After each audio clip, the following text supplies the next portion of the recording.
Pues, queridos, vamos a continuar con la lectura y estudio de la obra del doctor Freud. Estamos en el capítulo número 6 de El porvenir de una ilusión. Inicia el doctor Freud. Creo que ya hemos preparado suficiente la respuesta a ambas preguntas. Veas el capítulo anterior, se los dejo en la descripción. La obtendremos atendiendo a la génesis psíquica, el origen psicológico, la génesis psíquica, lo voy a dejar así, de las representaciones religiosas. Estas que se proclaman enseñanzas no son decantaciones de la experiencia ni resultados finales del pensar, son ilusiones, cumplimientos de los deseos más antiguos, más intensos, más urgentes de la humanidad. El secreto de su fuerza es la fuerza de estos deseos. Ya sabemos que la impresión terrorífica que provoca al niño su desvalimiento, su impotencia, su indefensión, ha despertado la necesidad de protección, protección por amor, proveída por el Padre, y el conocimiento de que ese desamparo duraría toda la vida, causó la creencia en que existía un Padre, pero uno mucho más poderoso. El reinado de una providencia divina, bondadosa, calma la angustia frente a los peligros de la vida. La institución de un orden ético del universo asegura el cumplimiento de la demanda de justicia, tan a menudo incumplida dentro de la cultura humana. La prolongación de la existencia terrenal a una vida futura presta los marcos espaciales y temporales en que están destinados a consumarse tales cumplimientos de deseo. A partir de las premisas de este sistema, se desarrollan respuestas a ciertos enigmas que inquietan al apetito humano de saber. Por ejemplo, el de la génesis del mundo, el origen del mundo, y el del vínculo entre lo corporal y lo anímico.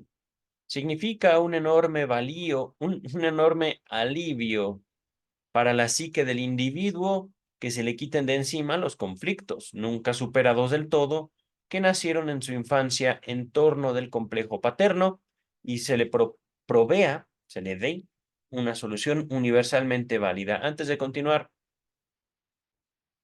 la génesis entre el mundo anímico, perdón, entre el vínculo corporal y lo anímico, me suena mucho a la pulsión, el papel que juega la pulsión en psicoanálisis. Les dejo en la descripción pulsiones y destinos de pulsión. Dice el texto, cuando digo que todas esas son ilusiones, tengo que deslindar el significado del término, es decir, voy a especificar qué es una ilusión. Una ilusión no es lo mismo que un error, tampoco es necesariamente un error. La opinión de Aristóteles de que la sabandija se criaba en la suciedad, que el pueblo ignorante se sustenta todavía hoy, era un error. Lo mismo que la de los médicos de una generación anterior, según la cual la tabes dorsalis era consecuencia de los excesos sexuales. No sé qué es esto. Tabes dorsalis. No soy médico y por supuesto tampoco fui médico que vivió en 1890, 1920 y tantos. Ajá.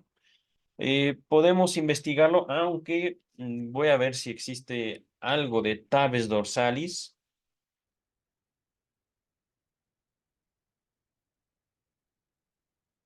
Aquí está, tabes dorsalis. Mm, es la tabes dorsal es una forma de neurosífilis, que es una complicación de la infección por sífilis en una etapa tardía. Ah, a ver, permítame tantito.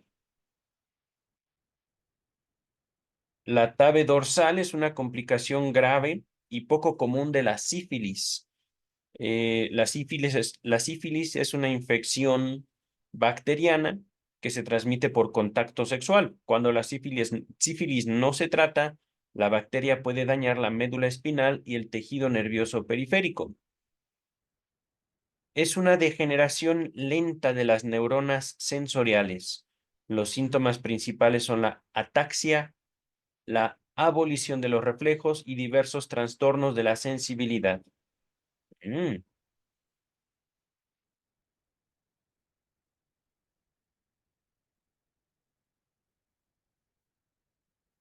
Aquí me llama la atención, queridas y queridos. Yo estoy viendo, digo, por supuesto, Freud no vivió una medicina diferente, pero también no es que él esté desacreditando un diagnóstico.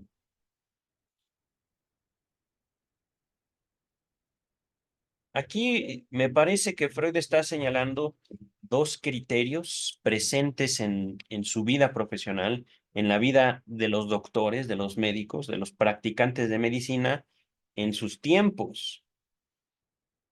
Mm,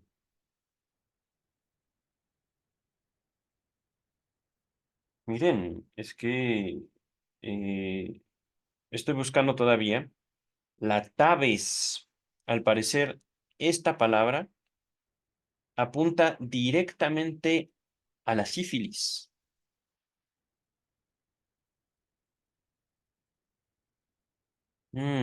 Pero bueno,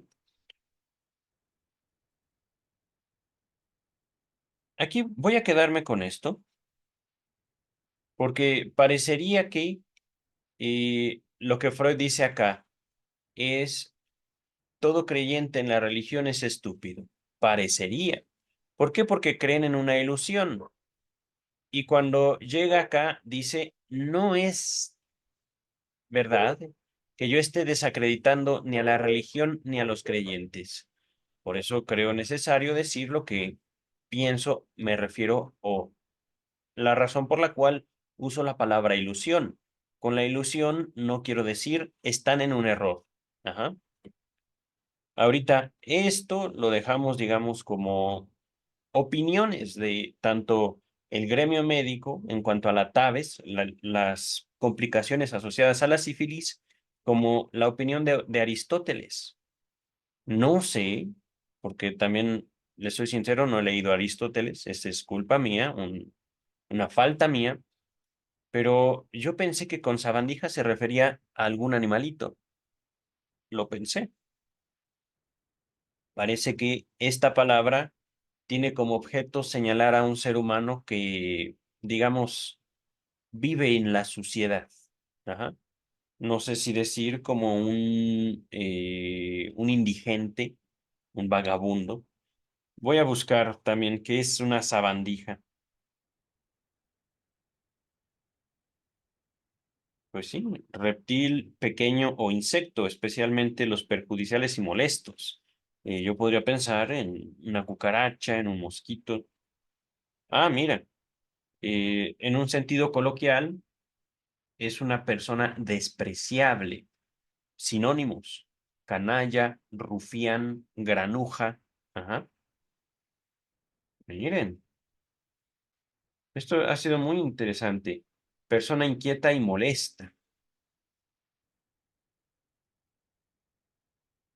Ah, persona dada. Esto es un uso coloquial en Uruguay, según Google. Una persona que se presta, que se da, que es comúnmente asociada al coqueteo, al fil- flirteo. Casi no uso esa palabra, flirteo, usado también como adjetivo. ¿No? Interesante, pero bueno, me parece, creo que sí, la concepción de Aristóteles es que un granuja, un canalla, alguien despreciable, se cría en la suciedad, no sociedad, suciedad, que le gusta lo sucio. Ajá. Entonces, podremos decir que Freud está señalando ilusiones en Aristóteles y en la comunidad médica, en la cual supongo que para los tiempos de Freud no se sabía que la tabes estaba asociada a la sífilis. No lo sé. Vamos a continuar.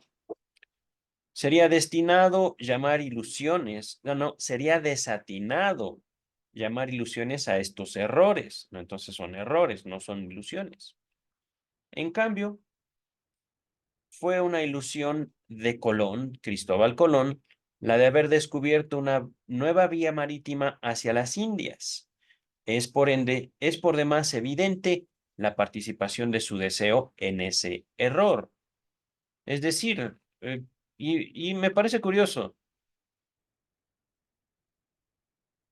Freud no está definiendo propiamente qué es la ilusión, a qué se refiere con la palabra ilusión, pero sí dice, la ilusión no es un error. Ajá. Tampoco es necesariamente un error. Esto me parece una reiteración, pero de todos modos, concediéndole a Freud el uso de la palabra, dice, hay errores felices. Cristóbal Colón, color, ya mezclé la palabra Colón con error.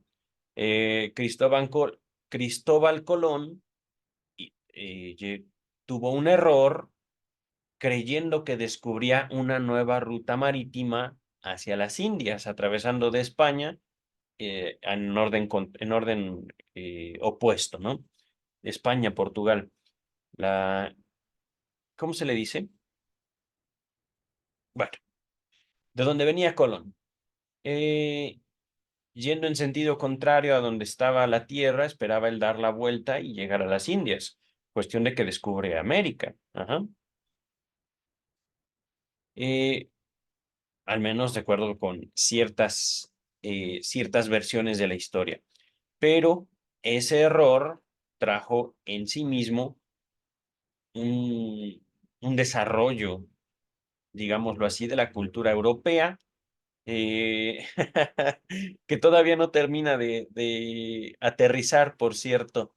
Llego, por ejemplo, a esta, esta parte, esta palabra del texto, un deseo que lleva a un error, que lleva a su vez a impactos mundiales. Ajá. Dice Freud, puede calificarse de ilusión la tesis de ciertos nacionalistas para quienes los indogermanos serían la única raza apta para la cultura, así como la creencia, solo destruida por el psicoanálisis, de que el niño carecería de la sexualidad, o de sexualidad, perdón. A ver, lo característico de la ilusión es que siempre deriva de los deseos humanos. En ese aspecto se aproxima a la idea delirante de la psiquiatría, si bien tampoco se identifica con ella. Aún así, prescindimos del complejo edificio de la idea delirante. Aún si prescindimos del complejo edificio de la idea delirante. Pero no termina de decir qué es la ilusión, doctor. Destacamos como lo esencial de esta última su contradicción con la realidad, es decir, el delirio es una contradicción con la realidad efectiva. Ajá.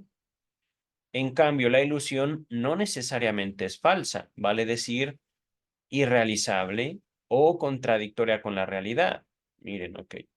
Entonces, a ver, recapitulando, una ilusión no necesariamente es un error. Puede serlo. Ajá. No es que, y esto es importante, no es que el error esté mal en sí mismo, pero seguimos buscando la ilusión. Ajá. La ilusión siempre deriva del deseo. Ujú. La ilusión no es un delirio, no tiene un necesario conflicto con la realidad. La ilusión no es necesariamente falsa. La ilusión no es necesariamente irrealizable. Entonces, hay mucho lo voy a decir así, de hermanaje, me estoy inventando palabras. Eh, la ilusión es hermana del deseo. Ajá. Acá dice es hija del deseo.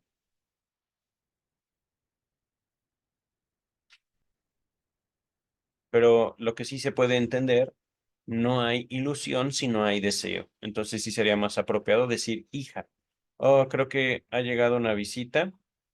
Escucho un camión y tengo un pedido que recoger. Permítame unos segundos.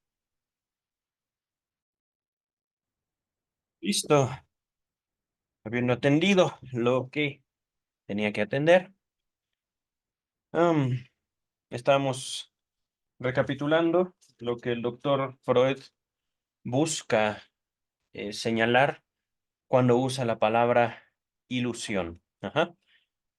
Entonces, por ejemplo, una muchacha de clase media puede hacerse la ilusión de que un príncipe vendrá a casarse con ella. Y es posible que haya sucedido en algunos casos. Mucho menos probable es la venida del Mesías para fundar una nueva edad de oro. Esta creencia se clasificará como ilusión o como análoga a una idea delirante, según sea la actitud personal de quien la juzgue. Esto me parece que es, no sé si llamarlo una creencia judía, una doctrina, un dogma judío. Ujú. Vamos a continuar.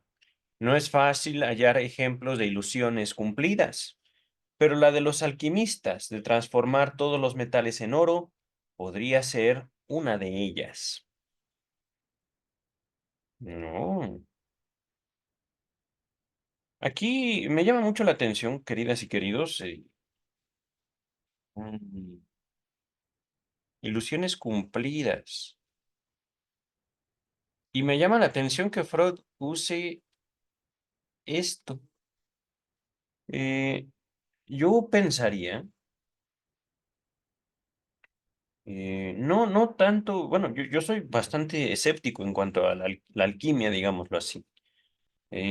Lo veo más bien como una figuración, como algo, ¿cómo decirlo? Abstracto, como una forma simbólica de hablar de la bienaventuranza, no del oro como tal, la transformación de todos los metales en oro, sino de un disfrute. Ajá. Digo, es que aquí no puedo evitar mencionar yo, desde mi abordaje, desde mi experiencia, el simbolismo. Ajá. El oro como símbolo del deseo, pero vamos a ver, digo, ahorita tampoco quiero dejar de seguir el hilo de pensamiento de Freud, pero sí me parece curioso que Freud esté recurriendo a, esta palabra para mencionar ilusiones cumplidas.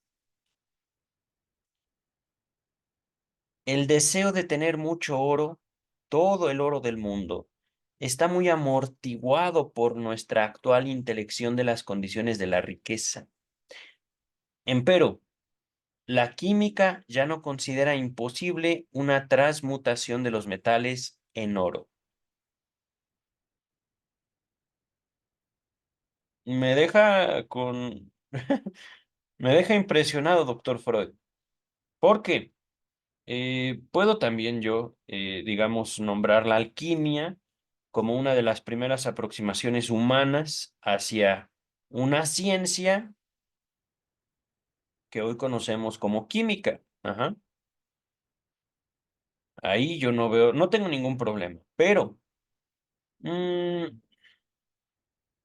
este deseo, el deseo del alquimista, digámoslo así, que yo lo traduzco en un simbolismo de placer, de goce, yo, ajá, el oro no es el oro físico, sino el oro, digámoslo así, personal, lo que yo aprecio. Ujú.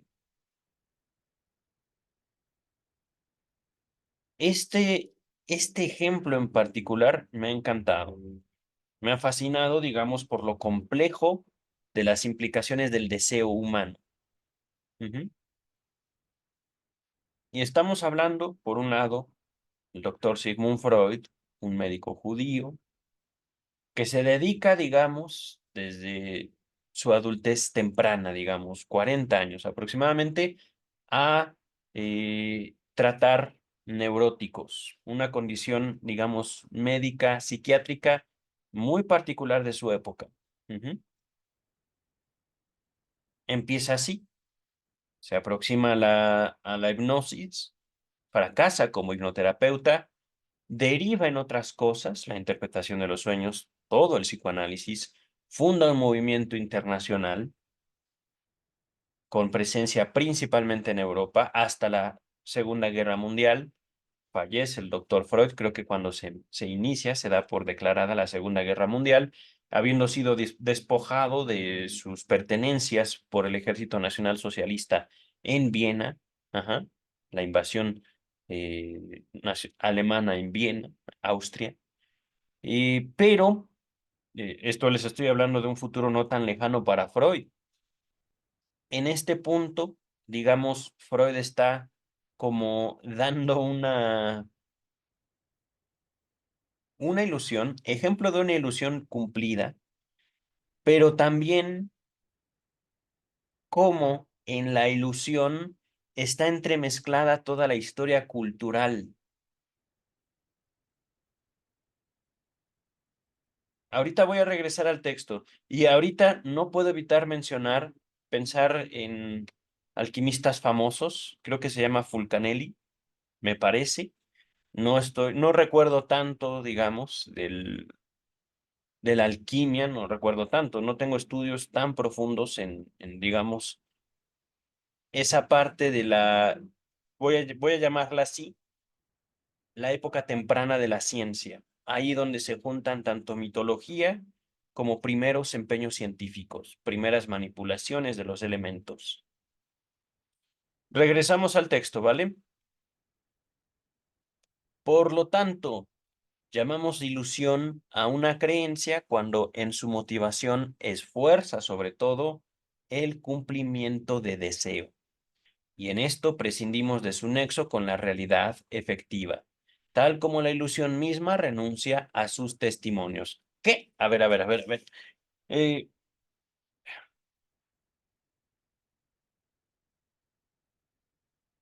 una creencia una ilusión es una creencia. Ajá. Una ilusión es una creencia empujada por un cumplimiento de deseo, es decir, a mí me hace falta algo, yo quisiera tener algo, quisiera tener oro, por ejemplo, ¿no? Retomando el ejemplo de los alquimistas, porque con oro yo podría hacer X, Y y Z. Ajá. Entonces tengo la ilusión de estudiar los tratados de Fulcanelli y no sé si Saint Germain también. Saint Germain sale en una serie, una representación de Saint Germain, el conde de Saint Germain, en una serie de Netflix de Castlevania. Pero justamente hay figuras mitológicas aún dentro de la ciencia, el mismo Pitágoras. Ajá. Mm, pero regresando a esta relación, tenemos entonces primero que el deseo da origen a la necesidad que nos lleva a la motivación, una motivación que encuentra lugar en la creencia, ajá, y que nos lleva a una ilusión. Ujú. Y en esto prescindimos de su nexo con la realidad efectiva. Es decir, qué caray. Permítame un segundo. No voy a contestar una llamada de un número que no conozco y menos cuando estoy ocupado. Entonces,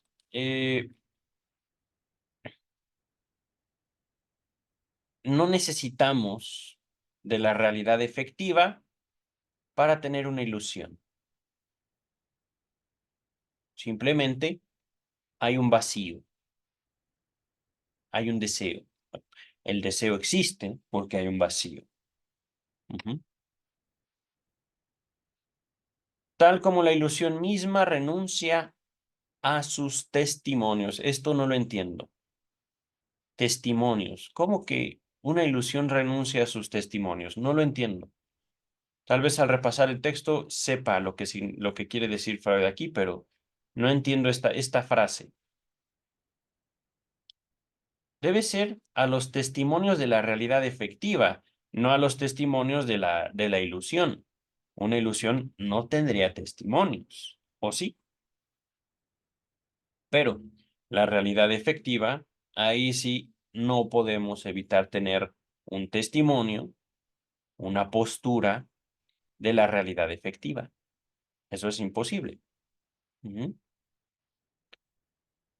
Aún el delirante percibe la realidad efectiva y se enfrenta a ella. Ajá. Regresamos al texto. Tras esta orientación que hemos tomado, volvamos a las doctrinas religiosas. Nos es lícito o permitido entonces repetir, todas ellas son ilusiones, son indemostrables. Nadie puede ser obligado a tenerlas por ciertas, a creer en ellas. Algunas son tan inverosímiles, tan increíbles, tan ridículas, podríamos decir. Contradicen tanto lo que trabajosamente hemos podido averiguar sobre la realidad del mundo, que se las puede comparar bajo la debida reserva de las diferencias psicológicas con las ideas delirantes. Acerca del valor de la realidad de la mayoría de ellas, ni siquiera puede formularse un juicio. Así como son indemostrables, son también irrefutables.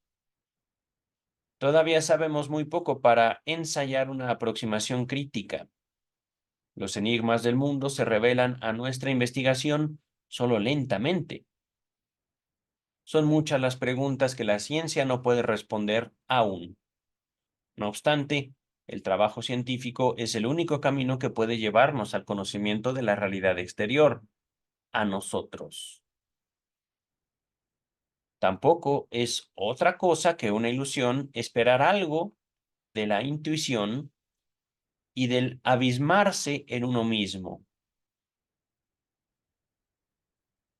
Apenas pueden darnos algo más que noticias de difícil interpretación sobre nuestra propia vida anímica, pero ninguna sobre las cuestiones cuya respuesta hallan tan fácil las doctrinas religiosas. Sería impío llenar con el propio capricho las lagunas del saber y declarar más o menos aceptable, siguiendo una apreciación personal, este o este otro fragmento del sistema religioso. Es que esas cuestiones son demasiado sustantivas para ello, y diríamos, demasiado sagradas. Mm, no sé, doctor Freud, no lo sé. Es que, al menos yo, he manifestado esto anteriormente, en este mismo texto, en El porvenir de una ilusión. Para mí, lo sagrado es diferente a lo sagrado para un judío.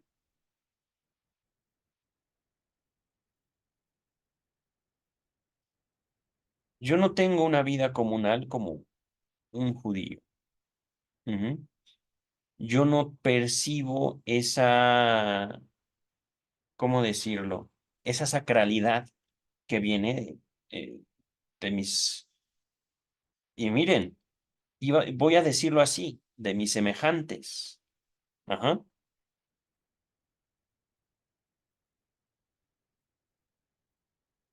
Mm. Es que me ha hecho pensar mucho ahorita este texto. Al respecto de las críticas al psicoanálisis, lo voy a decir así, esta crítica no viene de mí, viene del mismo Freud, que le escuchó de un crítico y que Freud plasmó en contribución a la historia del movimiento psicoanalítico. El psicoanálisis como una secta judía. Ajá.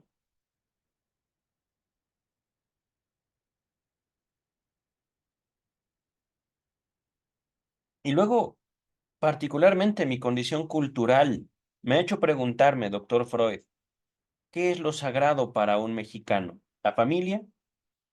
Yo creo que ahí,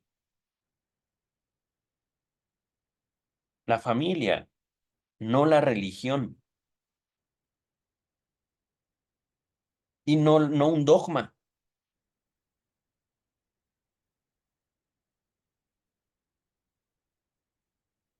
Me he quedado ahorita como muy dudativo, muy pensativo, pero es una, ¿cómo decirlo?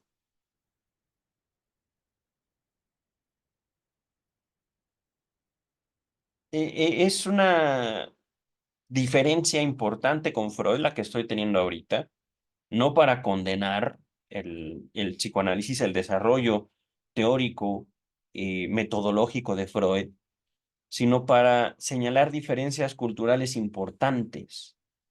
Ujú.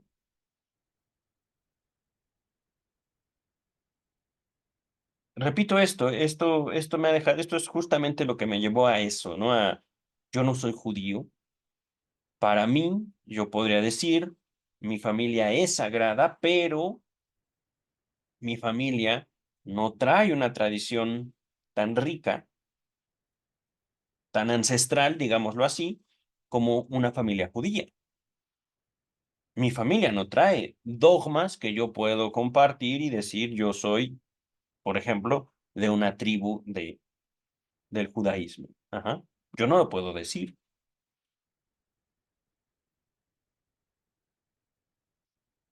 Yo no celebro el Hanukkah, yo no tengo una menora, yo no tengo, ¿cómo decirlo? Esa prehistoria. Yo tengo otra. Y lo he dicho, estoy orgulloso de mis raíces, tanto hispánicas como prehispánicas.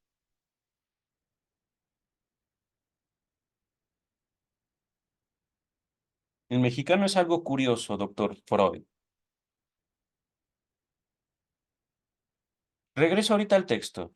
Repito esto, sería impío, sería incorrecto, voy a usar esta palabra, sería pecaminoso llenar con el propio capricho las lagunas del saber y declarar más o menos aceptable este o este otro fragmento del sistema religioso. En eso estoy de acuerdo.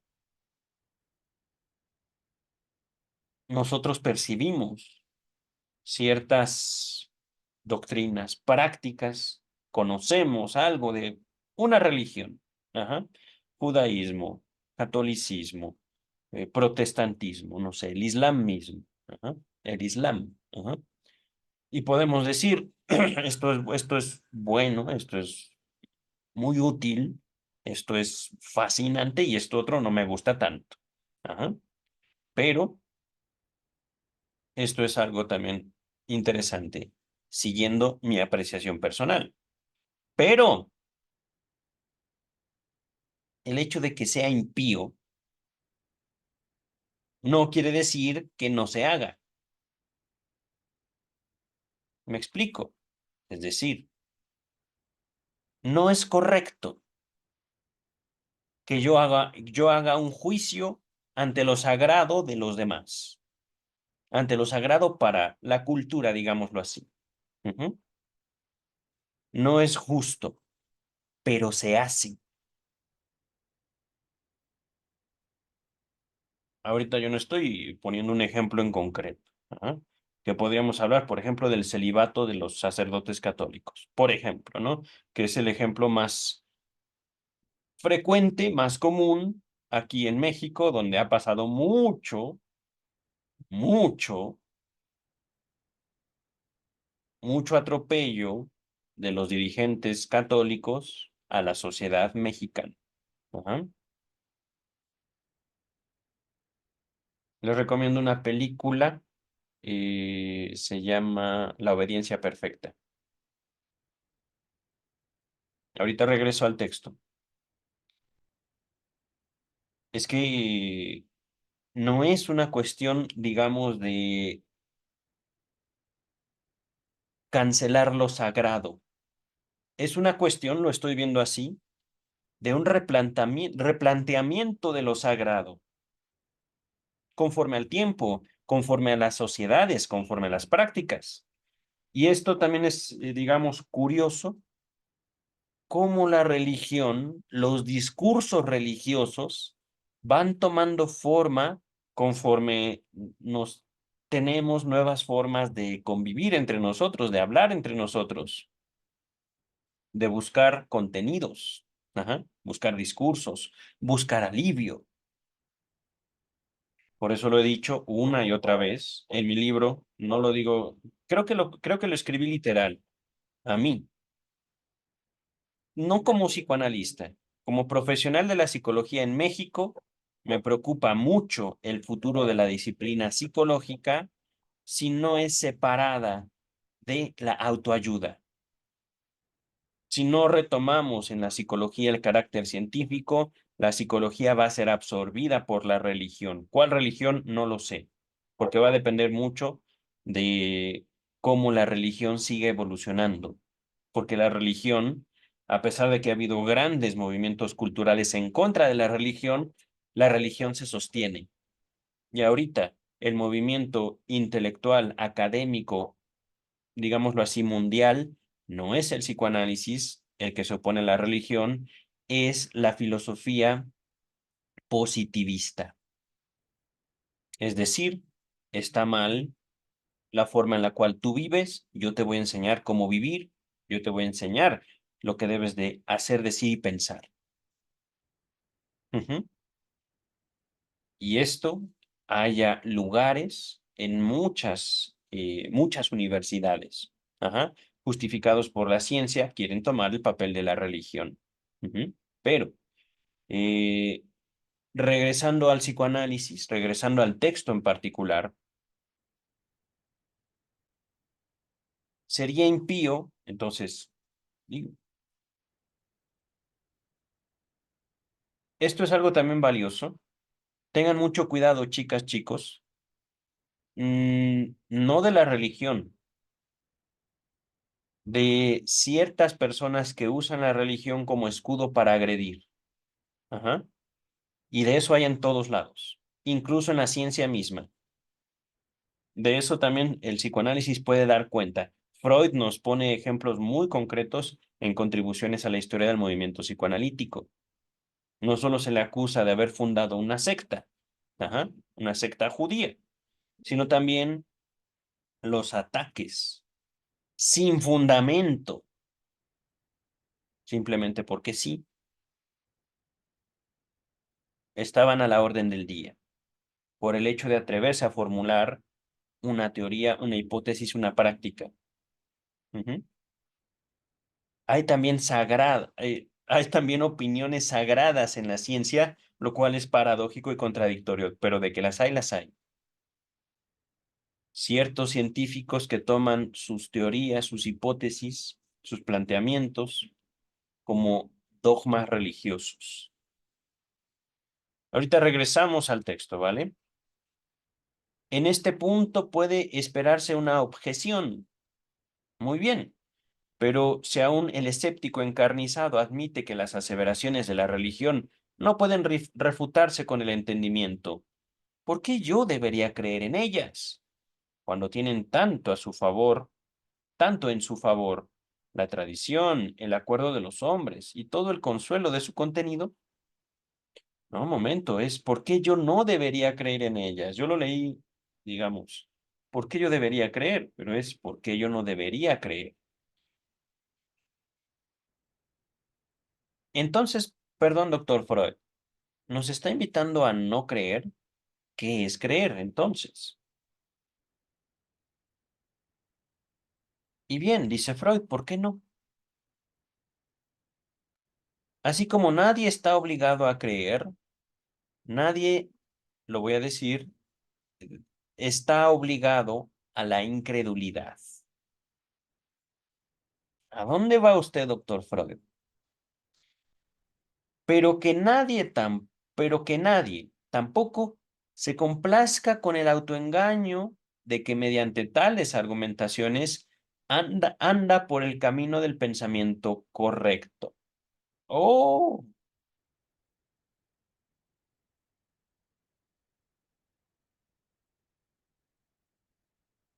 voy a leer esto de corrido. Pero si aún el escéptico encarnizado admite que las aseveraciones de la religión no pueden refutarse con el entendimiento, ¿por qué yo no debería creer en ellas cuando tienen tanto en su favor? La tradición, el acuerdo de los hombres y todo el consuelo de su contenido. Y bien, ¿por qué no? Así como nadie está obligado a creer, nadie lo está a la incredulidad, pero que nadie tampoco se complazca con el autoengaño de que mediante tales argumentaciones anda por el camino del pensamiento correcto. Si alguna vez se acertó al condenar algo como un refugio, subterfugio, este es el caso. La ignorancia es la ignorancia. De ella no deriva el derecho alguno a creer en algo. En otros asuntos, ningún hombre racional se comportará tan a la ligera, ni se contentará con fundamentos tan pobres para sus juicios, o se tomará de partido. Solo se lo consiente en las materias supremas y más sagradas. En realidad no son más que empeños de crear, frente a sí mismo o a otros, el espejismo de que uno sustenta aún la religión, cuando en verdad hace mucho la ha abandonado. Cuando de religión se trata, los seres humanos incurren en toda clase de insinceridades y desaguisados intelectuales. Hay filósofos que extienden el significado de ciertas palabras hasta que apenas se conservan algo de su sentido originario. Llaman Dios, entre comillas, a cualquier nebulosa abstracción que ellos mismos se forjaron, y entonces se presentan ante el mundo como deístas, filósofos creyentes, ajá, creyentes en Dios, y pueden gloriarse de haber discernido un concepto superior, más puro, de Él, de Dios, aunque su Dios sea apenas una sombra sin sustancia y haya dejado de ser la poderosa personalidad de la doctrina religiosa.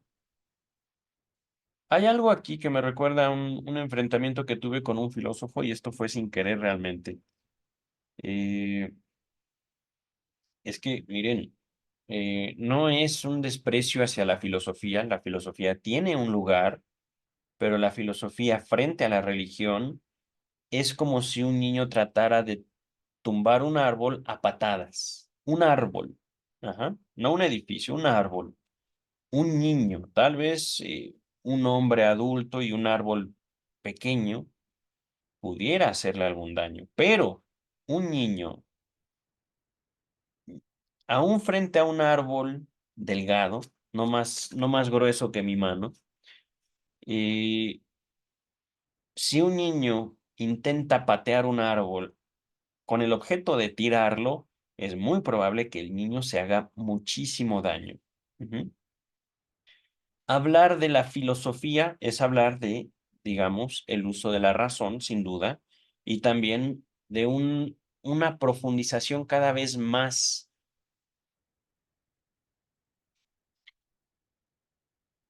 un ahondamiento cada vez más profundo en,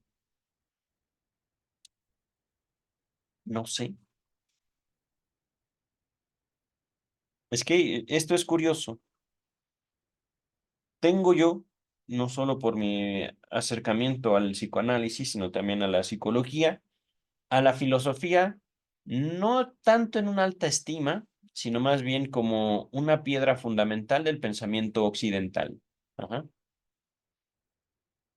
Pienso yo que, y ahorita sin recurrir a ningún diccionario filosófico, la filosofía puede aportar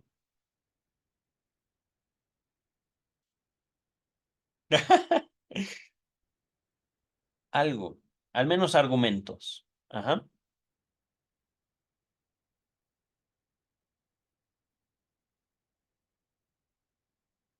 Pero, ¿para qué? ¿Con qué objetivo? Y luego, creo que ya sé para dónde va Freud. Creo. El psicoanálisis también se separa de la filosofía a partir de la formulación del concepto de lo inconsciente. La filosofía dice, todo lo mental es consciente. No puede haber algo inconsciente porque inmediatamente no conocemos de eso y no podemos decir que existe, por decirlo de una manera. Ajá. Y Freud dice, no, efectivamente hay un conocimiento inconsciente. Hemos visto mucho de esto, no solo en contribución a la historia del movimiento psicoanalítico, sino otros textos históricos. que sí separan contundentemente al psicoanálisis de la filosofía. Pero aquí el punto no es tanto el psicoanálisis mismo, sino una separación que hace la humanidad entre la filosofía y la religión. Lo cual es curioso, porque al menos en la religión no judía, sino más bien católica protestante, católica cristiana, podríamos llamarlo, o cristiana, de acuerdo a una cierta formulación hecha por Freud, eh, el pensamiento judeocristiano obtiene un impulso a partir de lo que se conoce como los padres de la iglesia, una apropiación griega. Justamente ahí está, digamos, como una unión que después deviene en una separación. Viene el judaísmo, a partir del judaísmo llega el cristianismo al mundo, por eso llamo el pensamiento judeocristiano. Ajá. Este pensamiento se enfrenta justamente en una época en la cual el Imperio Romano eh, tanto lo combate como con el tiempo lo adopta como una forma, digámoslo así, de fomentar la cohesión entre los grupos que formaban el Imperio Romano, ujú, entre ellos los griegos. Los griegos, digamos, en su propia cosmovisión, también con su propia mitología, le dan, se da una mezcla, digámoslo así, del pensamiento judeocristiano, ujú, que llega hasta nuestros días a partir de la Iglesia Católica romana y después de la separación, digamos, después de la revolución cultural que implicó la reforma protestante de Martín Lutero y Juan Calvino, se da justamente una separación dentro del pensamiento católico, dentro del pensamiento romano protestante, no, perdón, romano católico, nace, digamos, la iglesia protestante o el movimiento protestante, que al menos en México se identifican muchas ramas del protestantismo. Se identifica, por ejemplo, los bautistas, los pentecostales, ¿cómo se llaman? Hay también iglesias cristianas carismáticas, se les llama así, digamos, por su énfasis en la expresión de las emociones. Em, Hay muchas ramas, digamos, del cristianismo protestante. Gente que busca, digamos, acercarse a los textos bíblicos judíos, aproximarse a la figura de Cristo, pero también separarse de la autoridad romana, papal. Ajá. Y por supuesto también una interpretación de los textos sagrados particular lleva justamente a una ramificación casi infinita del pensamiento cristiano. Ujú.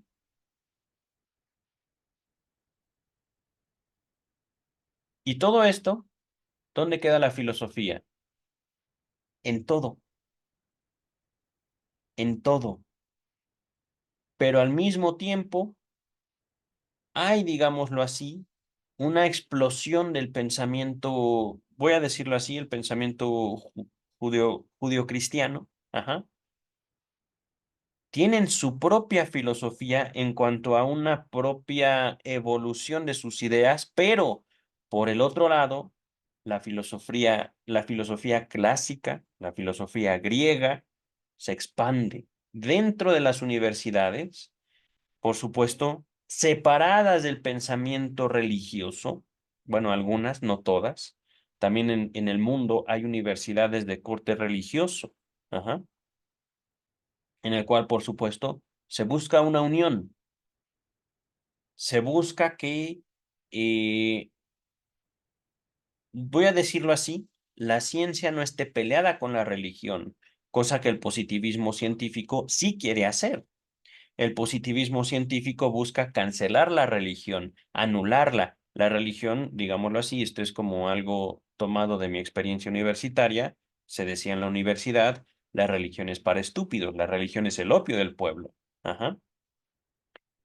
Me llama mucho la atención que, al menos hasta ahora, en toda la obra de Freud, principalmente en Tótem y Tabú, Freud no dice la religión es para estúpidos, la religión es una tontería, no. Y ahorita cuando habla de la ilusión, se trata, digamos, de darle un contexto, digámoslo así, emocional, anímico, mucho más amplio. Ajá. La ciencia, y esto también lo menciono en mi propio libro, la ciencia no se hizo para consolar, la religión sí. Ujú. La ciencia se hizo para buscar verdad, verdades, dice Freud, certezas. Ujú. Y justamente la ciencia toma como base la filosofía en cuanto a una extensión del pensamiento racional. Pero, y aquí fue mi enfrentamiento con un filósofo sin querer, esto no lo hice conscientemente, simplemente me salió, le dije, es que usted no cree. Uf, se encendió y empezó a atacarme verbalmente. Yo no quería decirle que él no fuera de alguna religión. Lo que yo le señalaba a ese filósofo era que quería abordar la creencia como un problema filosófico, que es justamente, digamos, lo que está queriendo también decir Freud aquí. Tenemos una vida emocional y tenemos una vida racional. Las dos nos conforman, las dos nos dan forma, como individuos y como culturas. Por eso, a pesar de ser el año 2024, existen y seguirán existiendo religiones, no porque seamos tontos como humanidad, sino porque la religión nos es útil.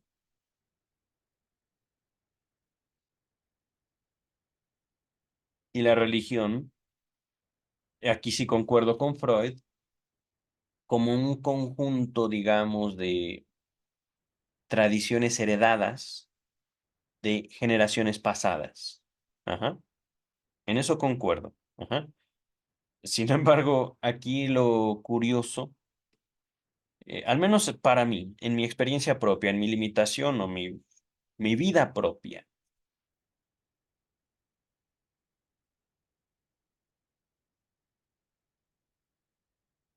si yo pudiera decir no tengo religión, no estaría yo mintiendo. No es, digamos, mi intención afiliarme a un grupo, sostener un dogma, ajá, defender una particular aproximación a la vida comunitaria y a la figura divina, digámoslo así, a Dios. Ajá. No es algo que yo quisiera, no es algo que yo quisiera hacer. Ajá. Pero el hecho de que yo no lo haga, no quiere decir que no haya gente que sí lo haga y que también ellos lo hacen por grandes ganancias, tanto físicas, digámoslo, emocionales también, como sociales, individuales y sociales. Me estoy deteniendo mucho en esto porque me plantea para mí, que les recuerdo, yo soy un teórico del Estado, es decir, mi línea de investigación es psicoanálisis del Estado, porque es, digamos, una perspectiva muy particular. ¿Qué lugar tiene la religión, la filosofía, la ciencia, el psicoanálisis?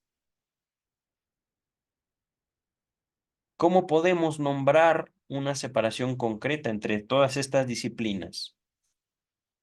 Y ahorita estoy incluyendo la religión no como una disciplina científica, sino, bueno, ahorita que lo pienso, puede ser que la religión no estudie al ser humano, pero sí estudia los textos sagrados. No es propiamente una ciencia, pero sí se dedica a indagar al respecto de qué quieren decir los textos, cuál es el mensaje de los textos. Que es curioso que no se hable mucho de ¿cómo decirlo? El espíritu de la religión, voy a llamarlo así, la forma más abstracta, la forma más eh, autónoma del pensamiento religioso, no queriendo afiliar a un sujeto a las filas de un grupo, sino aportarle consuelo sin la necesidad de que se afilie. Ahorita voy a continuar porque no sé cuánto me falta, si este texto está delicioso. Mm, Entonces, lo que dice Freud, cuidado con los filósofos que se dicen creyentes. Lo que les comento, porque la filosofía que busca la razón o tiene como herramienta la razón, no puede aproximarse a una necesidad afectiva, que es justamente lo que justifica que exista la religión, porque consuela, porque nos da. Ajá.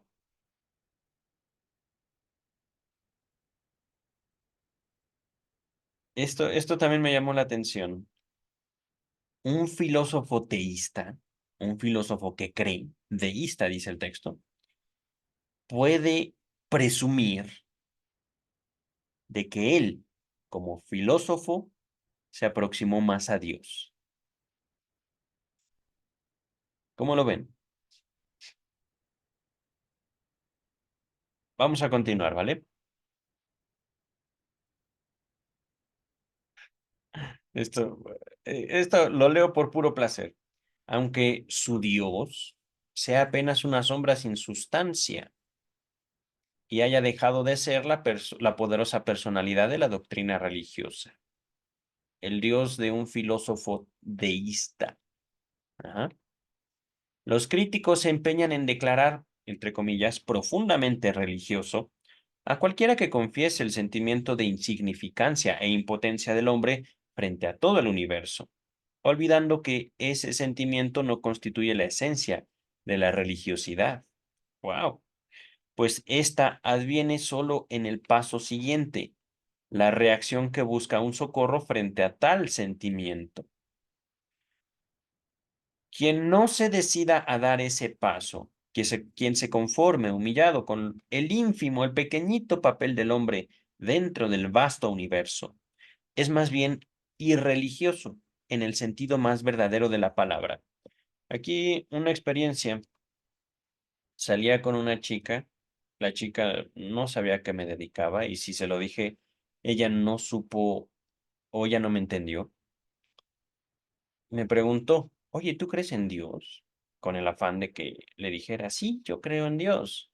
Y, yo también creo en Dios, entonces somos compatibles.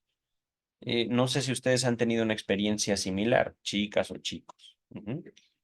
Esta chica me pregunta, ¿tú crees en Dios? Y yo le contesto, bueno, ¿qué es creer? No tengo, digamos, un problema con las religiones, con las iglesias, con, digamos, los dogmas, pero dime tú, que tú trajiste el tema, ¿qué es creer? Ella ya no me supo contestar y mejor desvió la conversación, porque en el momento en el cual yo, digo, no lo hice queriendo tampoco molestarla, lo hice y de hecho le planteé la pregunta de modo sincero. Yo no traigo el tema, pero tú lo trajiste. A lo mejor sí creo, no lo sé. Dime tú, ¿qué es creer? No me contestó, no pudo contestarme. Pero justamente hablando, digamos, de los entendidos, de las posturas, de lo que la gente dice, y esto sí lo plasmo en mi libro, un asesino, un criminal de la, digamos, muy peligroso, ajá, que sabemos lo que hizo y nos hiela la sangre. Y él puede decir, yo creo en Dios. Creer o no creer no nos hace por sí solos una mejor o peor persona, porque al fin y al cabo, y de forma estricta, no solo creer, Las palabras tienen, digámoslo así, un peso particular, un peso específico en la vida de cada sujeto. Cada sujeto está o no presente en su propia palabra. Regresamos al texto porque está muy rico, pero no avanzamos mucho. Lo que sí me llama la atención, doctor Freud, es qué fascinante, en serio. Ya, ya. No está en los planes, dice Freud, de esta indagación adoptar una posición frente al valor de la verdad, al valor de verdad de las doctrinas religiosas. Nos basta con haberlas discernido en su naturaleza psicológica como ilusiones. Ahora bien, no necesitamos disimular que ese descubrimiento influirá considerablemente sobre la actitud que asumamos, que tomemos frente a la cuestión que a muchos parecerá la más importante. Sabemos de manera aproximada en qué épocas se crearon las doctrinas religiosas y qué clase de hombres las crearon. Si ahora averiguamos los motivos por los cuales ello sucedió, nuestro punto de vista sobre el problema religioso experimenta un notable desplazamiento. Nos decimos que sería, por cierto, muy hermoso que existiera un Dios creador del universo y una providencia bondadosa, un orden moral del mundo y una vida en el más allá. Pero es harto llamativo que todo eso sea tal como no podríamos menos que desearlo.